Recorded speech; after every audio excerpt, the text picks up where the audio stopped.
नमस्कार दोस्तों, बहुत बहुत स्वागत है आपके अपने YouTube चैनल लैबटेक कुमोद पर। आज चर्चा करने वाले हैं कि जो अपना एग्जाम कंडक्ट होगा पैरामेडिकल कैडर और नर्सिंग कैडर का, उस दिन हम क्या क्या सावधानी रखें ताकि हमारा पेपर अच्छा जाए, नंबर अच्छे आए, हमारा सिलेक्शन हो जाए।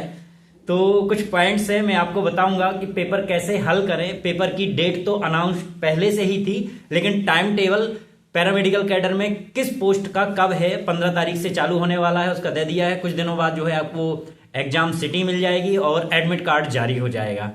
अब इस चीज को आपको बिल्कुल अच्छे से सावधानी बरतना है कि आपका पेपर जो है कैसे हल करें और पेपर करने से पहले क्या क्या सावधानी रखें। क्योंकि कई बार क्या होता है कि हम बहुत ही ज्यादा ओवर कॉन्फिडेंस हो जाते हैं या कई बार हम अंडर प्रेशर हो जाते हैं, हमको लगता है कि नहीं ये सब हम कर लेंगे।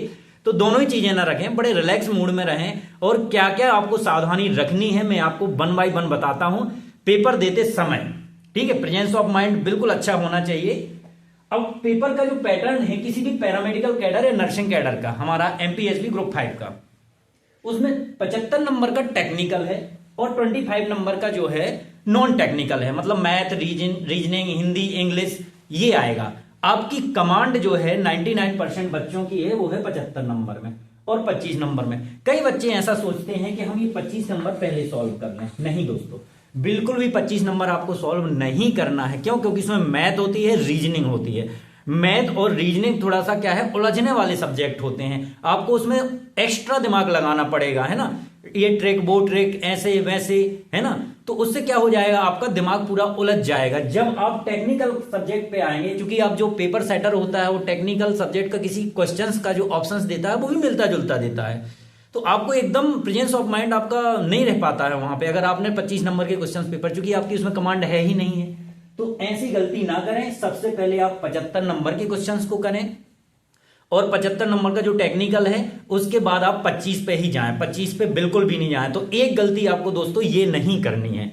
दूसरा पॉइंट जो मैं आपको बताता हूं, पूरा क्वेश्चन पेपर रीड ना करें, हिंदी में भी और इंग्लिश में भी। पूरे क्वेश्चन पेपर को आपको रीड नहीं करना है। अगर आपने पूरे क्वेश्चन पेपर को और ऑप्शंस को रीड कर लिया तो एक तो आपका समय जाएगा और दूसरा ये होगा कि वो ऑप्शंस आपके दिमाग में 1.5-2 घंटे तक घूमते ही रहेंगे। आपको समझ नहीं आएगा कि क्या है, क्या नहीं है, क्या सही है, क्या गलत है ना। आपने कितनी भी क्यों ना तैयारी की हो, पर ऐसा बिल्कुल कतई नहीं करना है आपको कि आप 100 नंबर का पूरा क्वेश्चन पेपर रीड कर रहे हो, उसके ऑप्शंस रीड कर रहे हो, इसके बाद आपको लग रहा है अरे ये तो इजी है, मैं कर सकता हूं। नहीं, बिल्कुल भी ना करें ऐसा, एक एक करें। दूसरा जो है over confidence and under pressure. कई लोग जो है बहुत ज्यादा स्टडी कर लेते हैं और ओवर कॉन्फिडेंस हो जाते हैं, यार ग्रुप 5 ईएसपी का कौन सा बड़ा पेपर है, मैं तो कर सकता हूं। आप कर सकते हो, मैं मानता हूं, आपने पढ़ा है, आपके पास वो क्षमता है, आप कर पाएंगे, लेकिन सिर्फ उस दिन। पेपर देते समय आप सावधानी रखें, ओवर कॉन्फिडेंस बिल्कुल ना रहें, कॉन्सेप्ट बिल्कुल क्लियर रखें और रिलैक्स मूड से करें।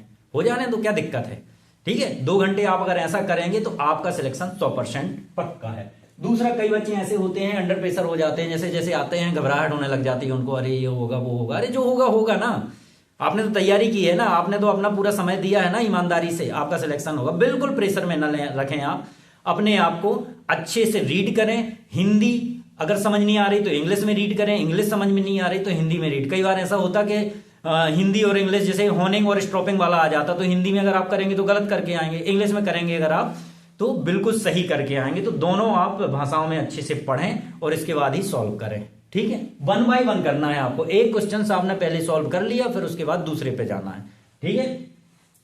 क्वेश्चंस पेपर 3 राउंड में करें। कितने राउंड में करें? 3 राउंड में करें। 3 राउंड में इसलिए करना जरूरी है, जो आपको 100% क्लियर है कि यही यूनिवर्सल ट्रुथ है, मतलब यही बिल्कुल सच है, तो आप उसको टिक कर लें। फिर देख लें आपके कितने क्वेश्चंस हो गए। आपके 75 नंबर में आपको पता चल गया कि पहले राउंड में मेरे 50 सही हो गए। दूसरा राउंड उठाएं आप। दूसरे राउंड में क्या होगा आपका कि 2 जो ऑप्शंस होंगे उसको आप एलिमिनेट कर सकते हो। बाकी की जो 2 ऑप्शंस है उसमें आपको कंफ्यूजन है, क्वेश्चन हिंदी में पढ़ लें, अंग्रेजी में पढ़ लें, फिर एक बार ऑप्शंस को देखें। अपने आप अगर आपने पढ़ा होगा तो आपको समझ आ जाएगा, है ना। कोरिलेट कर लोगे चीजों से कि ये इसका ये हो सकता है, इसका ये नहीं हो सकता। तो सेकंड राउंड में अब आप क्या करें कि बाकी के क्वेश्चंस करें। तो आपके 10 से 15 और हो गए, ये हो गए आपके 65। अब बचे आपके जो है 10 नंबर के क्वेश्चंस।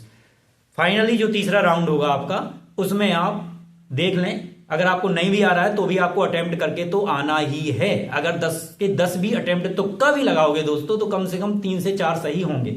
हर एक के, जिसने पढ़ा होता है नहीं भी पढ़ा होता है, अगर 100 नंबर का पेपर देता है तो 40 से 45 नंबर उसके कहीं नहीं गए। ठीक है, चलिए तो ये कर लेंगे आप। इसके साथ साथ ही 25 नंबर का भी करना है आपको इस स्टेप पे, तीसरे नंबर पे, है ना। चौथा नंबर है आपका, एग्जाम से पहले अच्छी नींद लें और रिलैक्स रहें। ये बहुत जरूरी हो जाता है। कई बच्चे ऐसे होते हैं कि 24 घंटे पहले पूरी बुक पलटा लेते हैं। Anatomy, physiology, biochemistry, microbiology, clinical pathology, haematology, cytology, histopathology, पूरी बुक पलटा लेते हैं। वो उन्होंने कहा चलो इंद्राज बिश्नोई की लैब टेक्नीशियंस की बुक है, मैं पूरी पलटा दूं, सब आ जाए, फिर सारी चीजें घूमने लग जाती हैं। या वहां पे आप बिल्कुल दिमाग काम ही नहीं करता जब आप पेपर दे रहे होते। तो ऐसा कतई ना करें, पिछली रात बिल्कुल भी ना पढ़ें, बल्कि जो आपको अच्छी सी चीजें आपको वो कर रही हैं, माइंड फ्रेश कर रही हैं, वो चीजें करें आप। अच्छे वीडियोज देखें, मोटिवेशनल वीडियोज देखें, इवन कॉमेडी भी देख सकते हैं आप। अच्छे से आप 8 घंटे की नींद लें। 8 घंटे की नींद के बाद आप सुबह जैसे ही जागें, सबसे पहले थोड़ा सा मेडिटेशन कर लें, योगा कर लें। इसके बाद आप नहाएं, नहाने के बाद आप बिल्कुल रिलैक्स माइंड से जाएं और बस ऐसा सोचें कि बस मेरे अंदर तो कॉन्फिडेंस है, मैं कर लूंगा। ओवर कॉन्फिडेंस नहीं, कॉन्फिडेंस है, मैं कर लूंगा, कौन सी बड़ी बात। ठीक है, अब अगला पॉइंट जो है आपका, अंत में पेपर को सबमिट से पहले 3 बार देखें।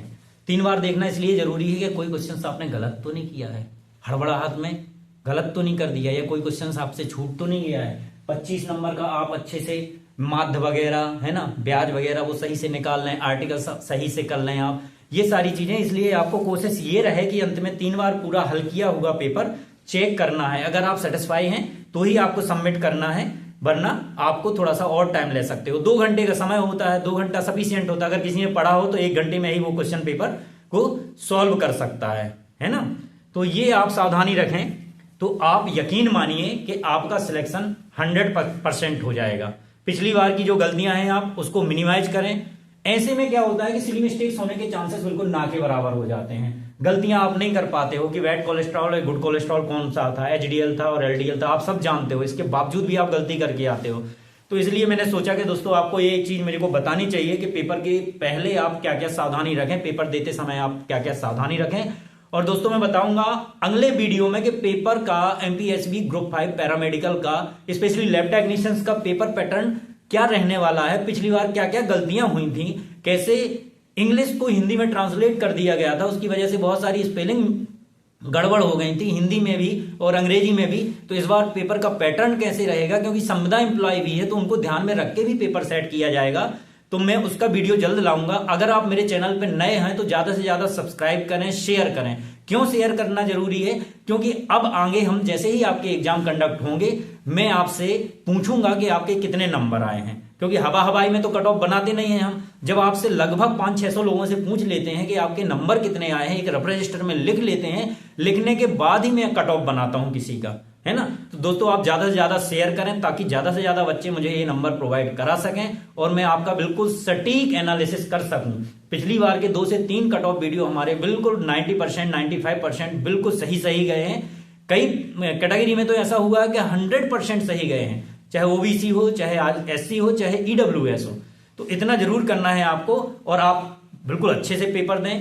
मैं प्रेयर करता हूं कि आपकी सरकारी नौकरी लगे। सो दोस्तों थैंक यू।